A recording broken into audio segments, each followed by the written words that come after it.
জনকল্যাণ কর্মসূচিতে আজকে মালকানি হাট এলাকায় হচ্ছে, এখানে আপনাদের কি দায়িত্ব রয়েছে? এখানে আমরা স্বাস্থ্য পরীক্ষা করছি জনগণের আপনারা কোন ডিপার্টমেন্ট থেকে এসেছেন? আমরা হেলথ ডিপার্টমেন্ট। Health department. বলছি হেলথ ডিপার্টমেন্টে কি দায়িত্ব রয়েছে না?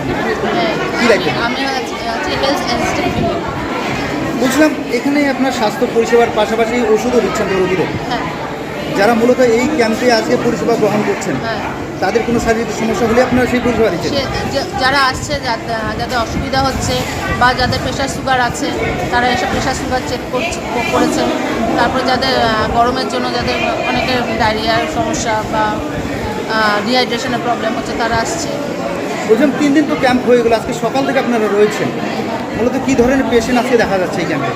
বিশেষ করে হাই প্রেশারের, হাইপার টেনশন, তারপরে হচ্ছে সুগার, তারপরে ডায়রিয়ার পেশেন্ট, কিছু জ্বর আছে। জ্বর রয়েছে। কী নাম দিন? অর্পিতা কী দায়িত্ব রয়েছে সেটা আরেকবার বলুন। Health assistant.